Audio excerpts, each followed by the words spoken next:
Hi, welcome back to Physics Light. Today I would like to talk about entropy. If you have no concept at all of entropy, I strongly suggest you have a look at these 3 videos on YouTube. The first one is an excellent video on thermodynamics. It's in German. Soundtrack is very poor.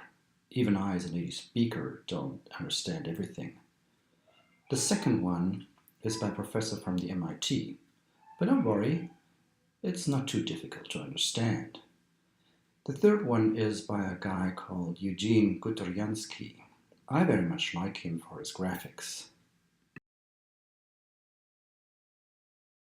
Of course, you can Google entropy and you may end up at Wikipedia.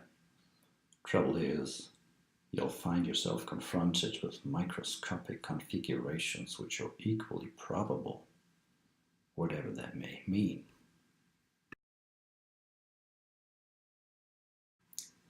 Have a look at this water tap. The water is running from top to bottom.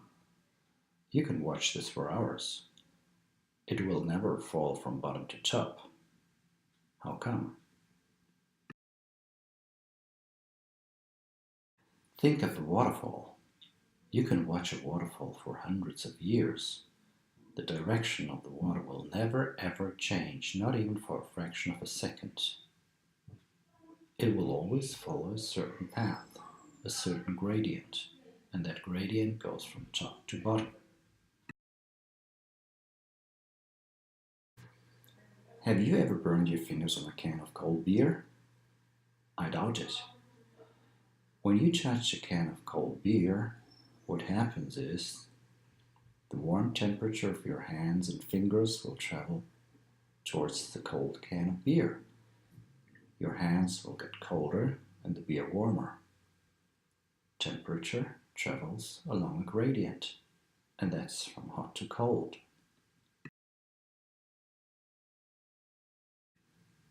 Can you cool a drink on a fire? Of course you can't.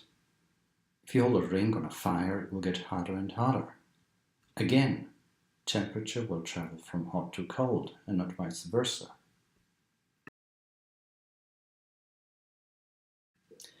When you open the ventile of one of your car tires, will the pressure in your tire increase or decrease?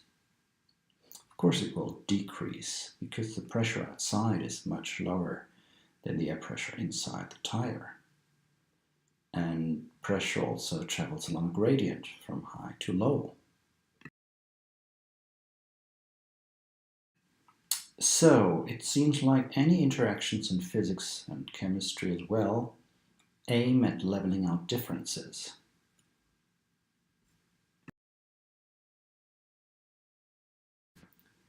When two things with different potentials meet, the differences will decrease or disappear altogether, as long as nobody outside messes around.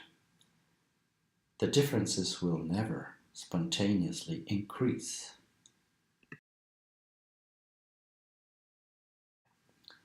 So when a hot and a cold body meet, you will end up after a while with two warm bodies. The hot body will not get any hotter by pulling some more energy from the cold body.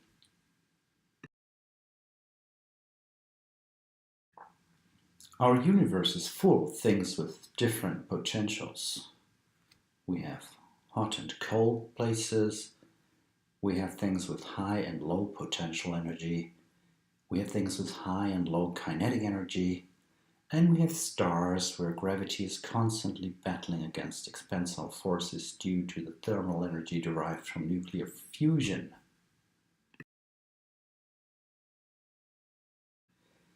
But although we have plenty of differences in our universe, we should not forget that every single day some of these differences vanish and they go away forever.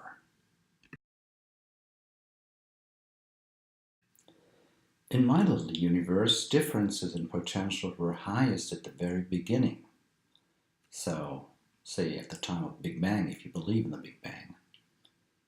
And ever since, these differences in potentials have dwindled away, and entropy has increased.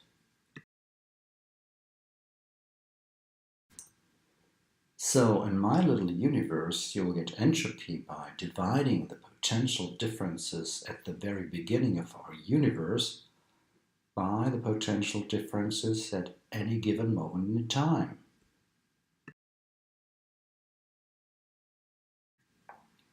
In this little formula, the numerator is constant and the denominator decreases all the time. So, entropy grows and grows and grows.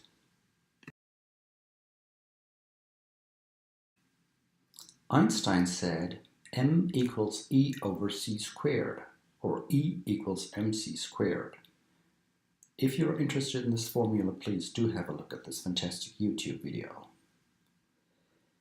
That seems to imply that energy and mass are identical. In my little universe, energy and mass are convertible, not identical. If you convert energy into mass, you get mass plus ALOE. ALOE stands for a lot of entropy. If you believe in the Big Bang, you believe in a fantastic amount of energy at the very beginning, no mass at all. With time, some of that energy was converted into mass and entropy. You can convert energy to mass and mass to energy and energy to mass and mass to energy. And you can do this for a while, but you can't do it forever. Because every single time you convert energy to mass and mass to energy, you lose something and you gain something. You gain a lot of entropy and you lose useful energy.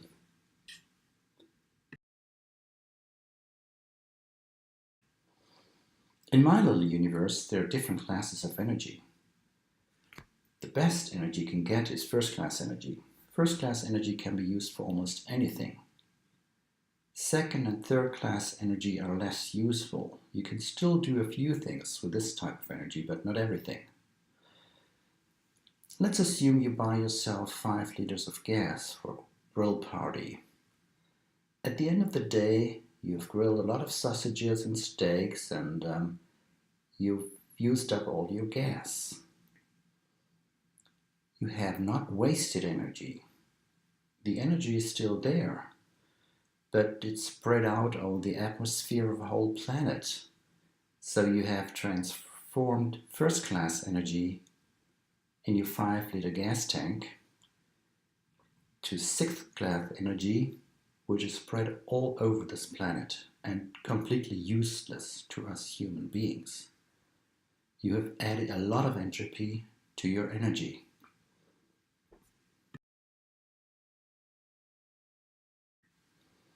Is what I said really true? I have no clue, but I sure love the things you can think. Thanks, Dr. Seuss.